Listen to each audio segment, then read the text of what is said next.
माल्टा का ग्रुप है, ओजो ग्रुप नाम है उसका। वो अक्सर औकात जाते हैं, मतलब उनका स्केड्यूल होता है बाकायदा। तो वो पोस्ट भी करते हैं, शेयर भी करते हैं आने से पहले। तो वो वॉक इन इंटरव्यूज़ होते हैं, ठीक है, डिफरेंट डिपार्टमेंट्स में। तो वो इंटरव्यूज़ वगैरह मतलब कोई भी जाके दे सकता है, और जाके अगर सिलेक्शन हो जाती है तो देन दे प्रोवाइड एवरीथिंग। कि हम लोग क्यों चूज़ करते हैं अपना लिविंग स्टैंडर्ड बेहतर करने के लिए, ठीक है, अपना रोज़गार बेहतर करने के लिए चूज़ करते हैं। लेकिन जो असल कंट्री है वो हमारा होमलैंड ही है, उससे बढ़ के कुछ नहीं है। कंट्रीज़ में काम करते हैं, अगर आप 50 साल भी काम करते हैं, 60 साल भी करते हैं, then at the end if you don't have a job you are zero, simple. Gulf में आपकी जॉब जाती है, टर्मिनेट होते हैं आप, तो उसमें आपको ज़्यादा से ज़्यादा 1 से 2 महीना दिया जाता है, ठीक है। वो ग्रेस पीरियड होता है आपके लिए। तो उसमें आपने जॉब ढूंढनी है, तो अगर वो आप नहीं ढूंढते, वो अगर ख़त्म हो जाता है, तो उसके बाद फिर डे बाय डे आपके ऊपर फ़ाइन लगना शुरू हो जाता है। तो वो 100, 200, फिर 300 इस तरह से बढ़ता है। अस्सलाम वालेकुम जी, उम्मीद है कि आप तमाम दोस्त खैरियत से हैं और ठीक ठाक हैं। मैं हूं आपका होस्ट अदील जमील और आप देख रहे हैं हमारा Facebook page, YouTube channel. Finally आज मेरे साथ मौजूद हैं मेरे दोस्त जिनका ताल्लुक पाकिस्तान सियालकोट से है, मेरे मोहल्ले से है। सबसे पहले मैं यहाँ पर आपको इनका इंट्रोडक्शन करवाने से पहले अपने बारे में बता दूँ और इनके बारे में बता दूँ कि हम दोनों एक ही इलाके के हैं, एक ही जगह के हैं, और हम दोनों एक मोहल्ले के भी हैं, और साथ में हमने स्टडी भी की है। स्टडी भी कॉलेज के अंदर साथ किया। उसके बाद फिर मेरी लाइफ इस तरह से हुई कि मैं प्राइवेट जॉब के अंदर चला गया, और वहाँ पर जब मैंने देखा कि हालात ठीक नहीं थे, और उसके बाद मैंने फिर दुबई का टूर किया। दुबई में जब मैं गया मुझे वहाँ पर जॉब मिली, लेकिन मेरी जॉब वहाँ पर चली गई। मैं जब वापस आया फिर वहाँ से फिर मुझे आइडिया आया कि मुझे क्या करना चाहिए। वहाँ से मैंने स्टेप लिया यूरोप की तरफ का। फिर मैं यूरोप में निकला और मुझे यूरोप पहुँचते हुए तकरीबन 3 साल लग गए। 3 साल 4 सालों के अंदर मैं यहाँ यूरोप के अंदर पहुँच गया। इसी दौरान अब ये जो फरहान है, इसने क्या किया, स्टडी कंप्लीट करने के बाद जब इन्होंने ग्रेजुएशन अपनी कंप्लीट की है, आइए इनसे जानते हैं और इनकी ये जो जर्नी है, ये सफ़र है, कैसे आज यूरोप तक पहुँचे हैं। आइए आज फरहान बताता है आपको। सबसे पहले तो फरहान अस्सलाम वालेकुम। वालेकुम अस्सलाम, क्या हाल चाल है दिल भाई? ठीक है, खैरियत से हैं? अल्हम्दुलिल्लाह, शुक्र अल्लाह का, सब खैरियत है। सबसे पहले तो नाइस टू मीट यू कि अल्हम्दुलिल्लाह हम तकरीबन 9.5-10 साल के बाद हमारी मुलाकात हो रही है। पेपर भी मिल गए थे, लेकिन कभी ये जा रहा है पाकिस्तान तो कभी दूसरे टाइम पर मैं जा रहा हूँ, हम मुलाकात नहीं हो रही। अच्छा फरहान, ये बताएं सबसे पहले कि इटली कैसा लगा? सबसे पहले इटली के हवाले से मतलब अगर कंपेयर किया जाए माल्टा के साथ, तो ये काफ़ी रकबे में बड़ा है और काफ़ी ज़्यादा डेवलप भी है। कंपैरेटिवली अगर माल्टा के साथ आप कंपेयर करते हैं तो माल्टा एक आइलैंड कंट्री है, छोटा सा कंट्री है। टूरिस्ट के हवाले से उधर ज़्यादा मतलब टूरिज्म इधर भी है, वो अपनी जगह, लेकिन वो टोटली टूरिस्ट बेस है। ठीक है। ये बताएं कि इटली और पाकिस्तान का कोई कंपैरिजन है? मुझे नहीं लगता कि दूर दूर तक है। पाकिस्तान की अपनी एक है, बिल्कुल, वो तो अपना बिल्कुल खूबसूरती है, वो हमारा अपना कंट्री है, उसकी कोई जोड़ ही नहीं है, ठीक है। वो एक यूनिक कंट्री है। लेकिन जाहिर सी बात है, अगर हम बात करते हैं दूसरे मुल्कों की, तो दूसरे मुल्कों की जब हम बात करते हैं तो बेसिकली देखा जाता है कि हम लोग क्यों चूज़ करते हैं अपना लिविंग स्टैंडर्ड बेहतर करने के लिए, ठीक है, अपना रोज़गार बेहतर करने के लिए चूज़ करते हैं। लेकिन जो असल कंट्री है वो हमारा होमलैंड ही है, उससे बढ़ के कुछ नहीं है। यही बात है। फरहान, ये बताना, जितने भी दोस्त देखने वाले हैं वो ये वीडियो देख रहे हैं कि एक मोटिवेशन चाहिए उनको कि आपके सफ़र के अंदर सबसे पहला आइडिया पाकिस्तान से गल्फ़ जाने का आइडिया कैसे आया आपको? पाकिस्तान से एक्चुअली मैंने जब 2014 से शुरू किया था अपने कैरियर का आगाज़, तो स्टार्ट मैंने जो एक छोटी जॉब से लिया था। तो मेरी फ़र्स्ट सैलरी थी 14,000, मुझे अभी भी याद है। तो मैंने 2 साल उधर जॉब किया, मतलब एज अ कैशियर। फिर मैं कंपनी स्विच की, थोड़ा बेहतर पैकेज मिला, ठीक है। उसके बाद मैं दूसरी कंपनी में गया, उधर भी 2 साल, तकरीबन 2 से 3 साल की। तो उसके बाद फिर मुझे ये रियलाइज़ हुआ कि मैं अपने आप को कहाँ पे देखता हूँ इन फ्यूचर, ठीक है। मैं 2 साल, 3 साल, 4 साल, 5 साल अगर मैं इधर काम करता हूँ, तो एक्चुअली मैं अपने आप को कहाँ देखता हूँ, कितना ग्रो कर सकूँगा पाकिस्तान में। तो एक्चुअली कुछ नज़र नहीं आता था हालात के हिसाब से। आप अपनी फैमिली को देखते हैं, सारा कुछ देखते हैं, सारा कुछ मैनेज कर, मतलब वो एक कैलकुलेशन चलती है माइंड में, ठीक है। तो जब मैंने वो चीज़ कैलकुलेट की तो फिर मुझे समझ में नहीं आया। फिर ऐसे ही रेफरेंस के साथ ही सारा कुछ होता है। आप नॉलेज लेते हैं अपनी सराउंडिंग से, अपने कज़न से, अपने दोस्तों से जो वहाँ पे हैं। तो फिर ऐसे किसी ने मशवरा दिया कि आप यूएई चले जाएं। ठीक है। उनमें से आप भी सरे फरिस्त हैं, ठीक तो है। आपने भी काफ़ी ज़्यादा गाइड, क्योंकि मेरे से पहले तो आप गए थे ना, ऐसे ही। तो आपने भी होटल जॉब की वहाँ पे, फिर आपने मतलब काफ़ी ज़्यादा मोटिवेट आपने भी किया। सबसे पहले तो आप है ना, तो उसके बाद बाकी एक दो रेफरेंस और भी था, तो वो भी माशाल्लाह काफ़ी सेट थे वहाँ पे। ज़बरदस्त। तो फिर किसी ने आइडिया दिया कि आप विज़िट पे जाएं, आपने भी यही दिया था कि विज़िट पे जाएं, इस तरह ये सारा प्रोसीजर होता है। तो then I applied for it, then I visited there. मैंने ये विज़िट किया 1 महीने का। तो actually the story was is कि जॉब नहीं हो सकी वहाँ पे, मैं वापस आ गया। लेकिन वो जो आपने भी उस टाइम पे काफ़ी ज़्यादा अप्लाई किया हुआ था, मुझे अभी तक याद है, आई स्टिल रिमेंबर कि आपने काफ़ी ज़्यादा अप्लाई किया हुआ था। शायद आपने जो एप्लीकेशन दी थी तो उधर से मुझे कॉल आई थी वहाँ से। तो at that time I was in Pakistan, ठीक है। तो पाकिस्तान में बैठ के मैंने ऑनलाइन इंटरव्यू दिया था and then I got selected. So then all these things happen when I इस टाइम में मैं पाकिस्तान में था। तो फिर उधर एक प्रोसीजर चला 6 से 7 महीने का। फिर मुझे जब वीज़ा आया तो फिर मैं गया। ठीक है। अब ये बताएं कि यूएई के अंदर आपका जो सफ़र है कितने साल का था टोटल? यूएई में तकरीबन मैंने 8 से 9 साल जॉब की है। हाँ। पहले मैं होटल में, आपको पता ही है, होटल में जॉब किया था, रूम सर्विस में। मतलब फिर 1-2 साल के बाद प्रमोशन मिल गई। फिर उधर मतलब 5 से 6 साल मैंने होटल में किया, फिर अबू धाबी में। ठीक है। उसके बाद मैं फिर दुबई स्विच हो गया। ठीक है। बेटर अपॉर्चुनिटी मिल गई, तो उधर मैंने 2 साल तकरीबन किया। फिर अभी मेरा वीज़ा रिन्यूअल था रिसेंटली, तो एक्चुअली वो मुझे प्रमोशन भी दे रहे थे, सारा कुछ मतलब बेटर था यहाँ से। अब अगर आप कंपेयर करें सैलरी से या डेजिग्नेशन से, it was much better, for better than here. ठीक है। लेकिन रीज़न क्या था कि मेरा वीज़ा आ चुका था, ठीक है, माल्टा का वीज़ा आ चुका था। तो इस वजह से मैंने वो सारा कुछ एक तर्क करके इसको मैंने चूज़ किया। अच्छा, बहुत से लोग हैं जो गल्फ़ के अंदर बैठे हुए हैं और उनका ये सीन होता है कि हमने यहाँ पर रहना है, हम एक अच्छी डेजिग्नेशन के ऊपर हैं, अच्छे ओहदे के ऊपर हैं, तो यहाँ पे हमें कोई टेंशन नहीं है। बहुत से जो हमारे भाई हैं वो पूछ भी रहे होते हैं, मैं लोगों को बता भी रहा हूँ कि ज़िंदगी किसी जगह पर रुकने का नाम नहीं है। आप कोशिश करेंगे, आगे बढ़ेंगे, तभी कुछ कर पाएंगे, अदरवाइज़ आप वहीं पर हैं। और ज़िंदगी में जब आप किसी मुकाम को छोड़ के आगे बढ़ते हैं ना, कामयाबी उसी का नाम होता है कि आप अपनी ज़िंदगी में आगे बढ़े हैं। बहरहाल उन तमाम लोगों के लिए ये एडवाइस है। फरहान, ये बताना कि आपको कैसे आइडिया आया कि यार मैं यूएई जैसी लाइफ छोड़ के एक अयाश ज़िंदगी वहाँ से छोड़ के, मतलब लाइफ वहाँ पर ऐसी है जो मैंने भी देखी है, आगे क्यों आना चाहा, किसने आइडिया दिया? देखें जी, पिक्चर क्लियर है इसमें। अगर आप यूएई में या किसी भी गल्फ़ कंट्रीज में, they are not that bad, ठीक है। वो आपके साथ चलते हैं, अच्छे तरीके से चलते हैं, अपॉर्चुनिटीज़ भी ज़्यादा आती हैं, ठीक है। जैसा दुबई जैसी कंट्रीज़ में, दुबई स्पेशली मैं कहूँगा क्योंकि उधर मतलब टूरिस्ट बेस है। हाँ। और बिज़नेस आजकल तो ठीक नहीं है, लेकिन पहले काफ़ी अच्छे थे।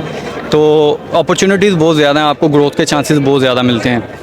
लेकिन फ़र्क क्या है कि आप उन कंट्रीज़ में काम करते हैं, अगर आप 50 साल भी काम करते हैं, 60 साल भी करते हैं, then at the end if you don't have a job you are zero, simple, ठीक है। तो ये चीज़ मुझे ज़्यादा अक्सर ट्रिगर किया करती थी, जिस वजह से मैंने ये सोचा कि I should take a stand. So ये चीज़ असल में हाँ, उधर मैं वही बताया ना कि मैं उधर भी बेहतर था, इधर से बेहतर था, लेकिन इधर फिर कह लें कि मैंने स्क्रैच से शुरू किया दोबारा। मैं समझ गया। अच्छा, ऐसे ही एक हमारा गल्फ़ के अंदर एक दोस्त है, मैं आपको बताता जाऊँ कि उस भाई की जॉब चली गई है। मैंने पहले बताया भी था कि आप कोशिश करें जितनी जल्दी होता है, अगर आप वहाँ पर लीगल हैं, परमिट है, अप्लाई करें, माल्टा जैसे कंट्री में चले जाएँ, आपके पास मौके हैं। लेकिन उन्होंने सीरियस नहीं लिया, अभी उनके साथ हैपेंड हो गया और अभी आपको पता जो हालात बने हुए हैं गल्फ़ के अंदर, बहुत ज़्यादा प्रॉब्लम बनी हुई है। इसके ऊपर एक अलग से वीडियो में मैं आपके साथ शूट करूँगा और आपको बताऊँगा। अच्छा, उसमें एक चीज़ ये है कि आपको पता है कि अगर गल्फ़ में आपकी जॉब जाती है, टर्मिनेट होते हैं आप, तो उसमें आपको ज़्यादा से ज़्यादा 1 या 2 महीना दिया जाता है, ठीक है, ठीक है। वो ग्रेस पीरियड होता है आपके लिए।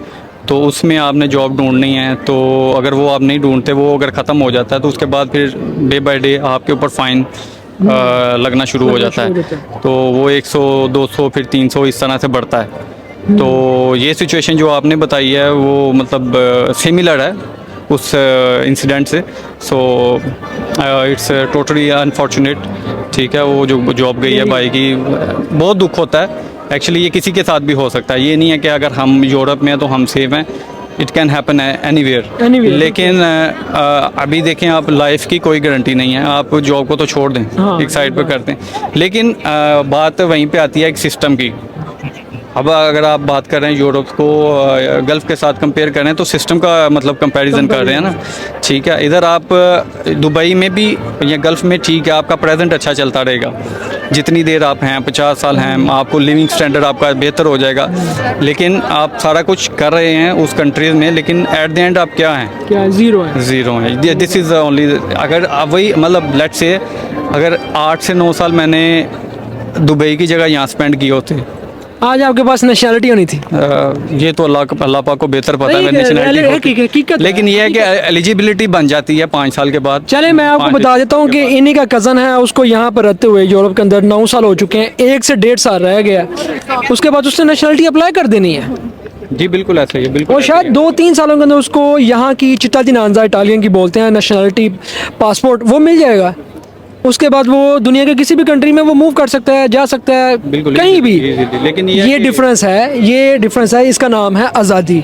इसका नाम है कि आपको भी वो हक हासिल है जो हर इंसान को यहाँ पे हक हासिल है। ये कहते हैं कि रूल एंड रेगुलेशन के मुताबिक चलना। बहरहाल खैर, अब जो दोस्त जानना चाहते हैं वो ये चीज़ है कि फरहान, दुबई से यूएई से माल्टा कैसे जाया जाए? कौन सी ऐसी जो कंपनीज़ हैं जिनके ज़रिए से लोग अप्लाई करते हैं, उनसे बात करते हैं, वहाँ पर ऑनलाइन भी कोशिश करते हैं लोग, फिर माल्टा में पहुँच जाते हैं? क्या एक्सपीरियंस है आपका, इसके बारे में क्या कहेंगे?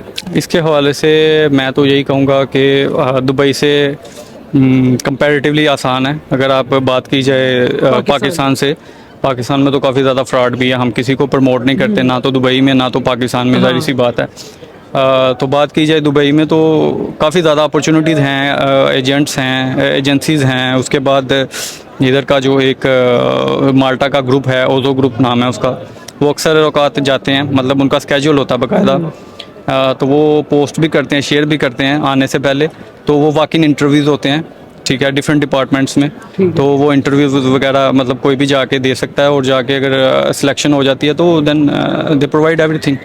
ओके, तो ये तो बेस्ट है ना, मतलब ओजो ग्रुप आप बात करें वो बेस्ट है, क्योंकि उसमें कोई एजेंसी फीस नहीं होती। उनके जो बेसिक रिक्वायरमेंट्स, बेसिक उनके जो एक्सपेंडिचर होते हैं, बस वो वही चार्ज करते हैं।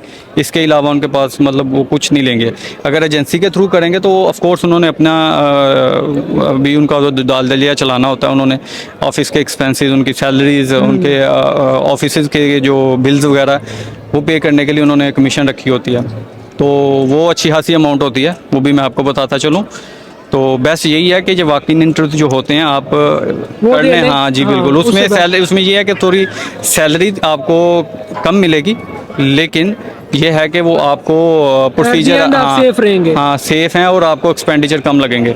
ठीक है। अच्छा, दूसरा ये है कि अगर आप कंपनी की बात करते हैं, लोग बहुत से वहाँ प्राइवेट कंपनी के जरिए से अप्लाई करने की कोशिश करते हैं, कितना खर्चा हो जाता है अंदाज़न? प्राइवेट कंपनीज जैसे आप एग्जांपल दे रहे हैं कि दूसरी कंपनी जो पैसे लेती हैं, हाँ वो डिफरेंट प्राइसेस हैं उनकी। कुछ 15,000 लेते हैं, कुछ 16, कुछ 20 दिरहम। हाँ बिल्कुल दिरहम्स। अगर आप बात करें डन बेस की, तो अगर कोई आपको कहता है कि ये डन बेस है, and that is fraud straight away. ठीक है, फ्रॉड कोई भी डन बेस नहीं होता। ठीक है, मैं अगर खुद की बात करूं तो जब मैंने अप्लाई किया था, एक्चुअली मैं नाम नहीं लेना चाह रहा यहाँ पे, जी। मैंने भी एजेंसी से किया था। ठीक है, और उन्होंने मुझे क्लियर कट बताया था, भाई ये सीन है, अगर कुछ भी रिजेक्ट होता है तो आपका दोबारा अप्लाई करेंगे। मतलब ट्रांसपेरेंट रहे मेरे साथ। ठीक है, उन्होंने ये नहीं कहा डन बेस, साथ साथ पेमेंट्स दी, साथ साथ क्लियर हुआ। और फर्स्ट वीज़ा जब मैंने एम्बेसी में अप्लाई किया तो इट गॉट रिजेक्टेड। ओके, हाँ ठीक है, मैं फिर वापस गया तो मैंने उनको कहा कि जो भी मेरे जो बनते हैं मतलब वो मुझे दे दे, मैं नहीं करना चाह रहा। फिर उन्होंने मुझे थोड़ा सा मोटिवेट किया कि अगर आप दोबारा अप्लाई करते हैं तो बहुत माइनर चांसेस है कि आपको दोबारा रिजेक्ट हो। तो उन्होंने फिर इस चीज़ पे मोटिवेट किया, तो फिर मैंने कहा ठीक है लेट्स सी सेकंड चांस में होता कि नहीं। फिर सेकंड चांस में मतलब 8 महीने मेरे एक्स्ट्रा लग गए। तो टोटल टाइम की बात की जाए तो तकरीबन मतलब 2 साल लग गए। 1 साल पहले लगा जब रिजेक्ट हुआ, फिर दोबारा से एप्लीकेशन शुरू हुई, इंटरव्यूज़ मतलब इंटरव्यूज़ भी होते हैं, ट्रायल हुआ, इंटरव्यूज़ हुए, सिलेक्शन हुई, उसके बाद ऑफ़र लेटर आया, उसके बाद 3 महीने के बाद वर्क परमिट आया, देन वो जो डॉक्यूमेंटेशन करके VSS में जमा करवाई, उसके बाद फिर वो उधर डेट आती है। मतलब एक लमसम प्रोसीजर है, ठीक है। बिल्कुल वो ऐसे ही, it can take might 9 to 10 months, 10 month यही है। 1 साल भी लग सकता है, डिपेंड करता है। लेट्स से अगर आपको एम्बेसी अपॉइंटमेंट नहीं मिल रही हाँ। तो आप क्या करोगे? You have to wait. बिल्कुल इंतजार करना पड़ेगा। बिल्कुल, ये हकीकत है। तो बिल्कुल ऐसा ही है। अच्छा, चले जी, ये तो आपको बता दिया कि क्या प्रोसीजर है, क्या सीन है, आप लोगों के सामने है। अभी ये बताएं फरहान, आपसे इससे अगला सवाल ये है जो लोगों के जानने के लिए, कि यहाँ माल्टा के अंदर आपकी लाइफ कैसी है, और माल्टा में बंदा हैंडसम अमाउंट कितनी तक कमा सकता है, और क्या क्या अपॉर्चुनिटीज़ हैं, कहाँ तक बंदा जा सकता है। अभी कितने महीने हुए हैं आपको माल्टा के अंदर? अभी मैं रिसेंटली आया हूँ, जैन लास्ट पे आया था, 26 जैन को। ओके, ठीक है, तो आप हिसाब लगा लें 4 महीने हो गए हैं, 4 महीने तकरीबन।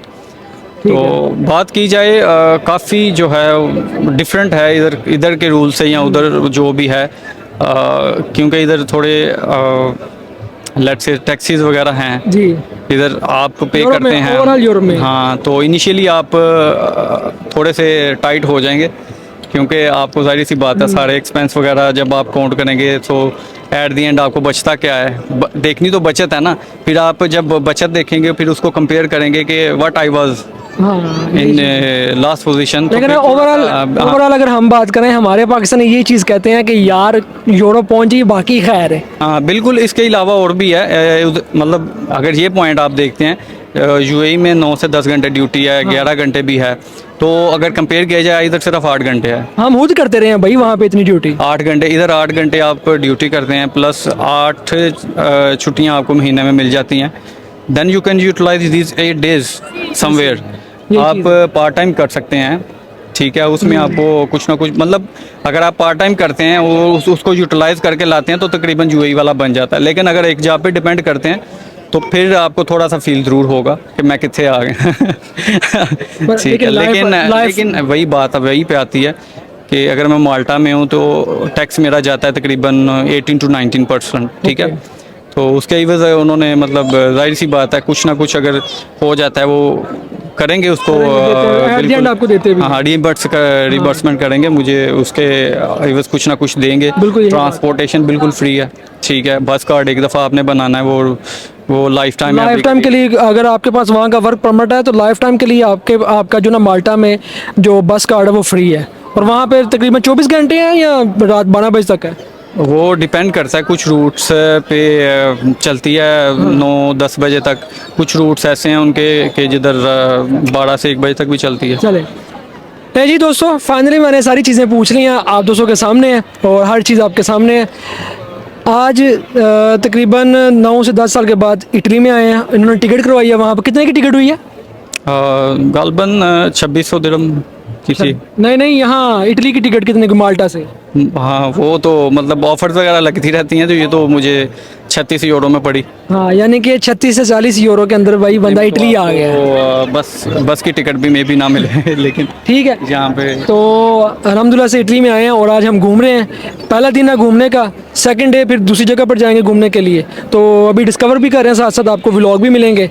और अल्हम्दुलिल्लाह से काफ़ी देर पर मुलाकात हुई और बहुत अच्छा लगा। और मेरे साथ हम इकट्ठे रहे हैं, इकट्ठे आगे बढ़े हैं, एक सोच लेके आगे बढ़े थे, एक विजन था, तो सारी चीज़ें साथ लेके चल रहे थे। अल्लाह का शुक्र है, कहते हैं देर आए दुरुस्त आए, एंड वो एक मिसाल है ना, slow and steady win the race. अगर आप कोशिश करते रहते हैं तो आप ज़िंदगी में कामयाब हो जाते हैं, लेकिन कामयाबी उन्हीं को मिलती है जो लोग कोशिश करते हैं और रास्ते ढूंढते हैं।